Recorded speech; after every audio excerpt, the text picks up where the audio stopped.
So, it's already been a month since I left home. Almost couldn't believe it when I checked. It feels like I was just saying goodbye yesterday. And yet, I've already seen so much. Had a couple of wild nights in Discord, attended a few lectures on the occult at the college in Lowellham, and there's still so much more out there. Isn't that right, Mr. Griffin? Not feeling chatty today? Fine, I guess I'll talk to myself then. Both boys made it back safe, even Mike, though he certainly complained about it. He really hasn't been the same since Adelaide's. It's a little sad. Maybe I'm overthinking it and it's just a phase. I think Mom was just happy to see us all in one piece.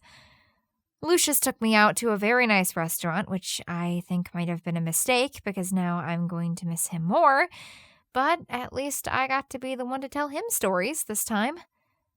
But it's just about time to take off again. Tommy's heading to Discord, so I'm hitching a ride on Matilda. It'll be nice to hang out with him for a few days. Wow. Okay, he really isn't going to write anything, huh? I guess that makes sense. Now that I've seen it, I know that even physically Edie Valley is at the ass end of nowhere. Now that is an interesting one. Okay, is this guy actually talking live? I really feel like I'm being fucked with. Interesting only in the sense that it is remarkably normal. Again, normal being entirely subjective. Yet at the same time, it is so normal that it becomes nearly eerie. I've been such a dumbass. I know exactly what triggers this stupid book. But anyway, go on, Mr. Griffin. I want to know what you think of my home reality. It'll determine the degree to which I beat the snot out of you when we finally meet. You could certainly try. What? To place your finger on just what about it causes it to dip into the realm of the uncanny. But that may prove to be challenging. Edie Valley is the same sort of reality as places like Lowellham or Dryden, which are centered around one specific location. In this case it is, of course, the titular suburb. It is a sleepy little town, though I admit I've never quite understood what the term means myself, and the residents will tell you that it is located in the upper Midwest, although there are no familiar cities or surrounding landmarks to verify that claim. For example, the twin cities of Minneapolis and St. Paul do not appear to exist, nor does Chicago, which are generally considered the three biggest cities in the region. Are those cities in his reality? I was so confused back in Lowellham when he brought up Chicago. Instead, Edie Valley has the city. Yes, though it sounds entirely fake, it is a real place that does exist. I verified that fact by stopping there myself. But ask any resident what the name of the city is, and you will positively stump them. Well, I know for a fact that's not true. Its name is... Holy shit, he's right. The reality has several locations with a similar naming scheme. One may go on a vacation to the lake, or go camping in the country. Each of these locations appear to be an all-encompassing ideal of the concepts they represent. The lake is every lake you've ever rented a cabin on, with rocky beaches, vacation homes dotting the shorelines, speedboats, sailboats, and odd little islands dotted here and there. And of course, there's the backwater little town that caters to all the Cavineers. The city is much the same. By this pattern, Edie Valley itself should be the suburbs.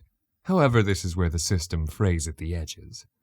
On the surface, the town is exactly as described. There are nearly more concrete strip malls than people and long winding neighborhoods of boxy houses with pools out back. It has schools and 2 libraries, very impressive, but that's where the similarities end. Because even if the geography is normal, the people certainly aren't. Edie Valley attracts the strangest people I've ever met. Yep, that sounds about right.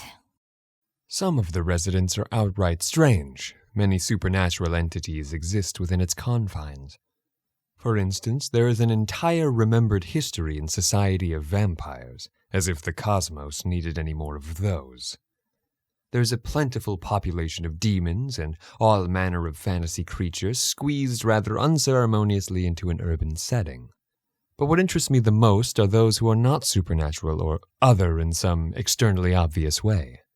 There are many pure humans of Edie Valley who are simply just a little wrong. Excuse me? For one thing, Not one of them seems particularly perturbed by any of the stranger happenings around them. No one seems very bothered, for instance, by the boarding school built on the grounds of both a former insane asylum and a government institute, or the fact that the zoo is owned and operated by a paranoid schizophrenic who believes that the animal rapture is at hand, let alone that a mere suburb has a zoo at all. You know, I guess I never thought about it. Most realities which possess a supernatural presence include some sort of masquerade in their construction. The idea that normal mortals shouldn't be aware of the existence of such beings. The reasoning varies, but in the end I imagine the answer really boils down to, it's more fun that way. Such a masquerade does exist in Edie Valley. However, unlike in most realities of this nature, when presented with the existence of the supernatural or otherwise strange, residents of Edie Valley have a much stronger inclination than most to shrug and brush off the revelation. Panicking or some other such reaction is much more common in other realities. From what I've discovered, it appears that nearly everyone is involved in matters of the strange, either directly or indirectly, and simply assumes that everyone else remains ignorant. It appears that they are often more surprised to discover how deeply the others around them are involved than any actual revelation about the nature of their reality. You know, I've read a couple of these now, but each time it's been from an outsider's perspective. It's really odd to hear someone talk about the things I consider normal in such a detached way. It really makes me feel small.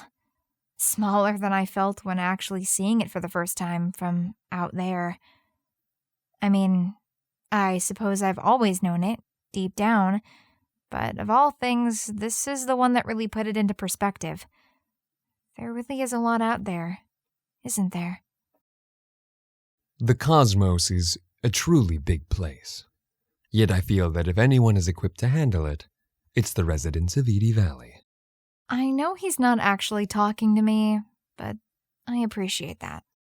If anything, it's most likely a good thing that the study fell into the hands of someone like you. Motherfucker, you can hear me! Not well. Not yet. Follow the study. I look forward to your thoughts. That's it. I am so sick of being strung along. Where are you? Stop hiding in a stupid book! Hello? Ultimately, Edie Valley is a bizarre but even potentially helpful reality. Despite the oddness, the people are filled with a very familiar sense of Midwestern hospitality and passive aggression. And yet, more than most places I've studied in the cosmos, it feels just a little like home. He's gone. But for 1 second, I think he was really here. I think he's been trying to speak with me this whole time. Maybe. Does that mean I'm getting closer? I hope so. I'm going to track you down, you enigmatic bastard, whether you want to be found or not. Good. I look forward to your efforts, Cynthia Miller.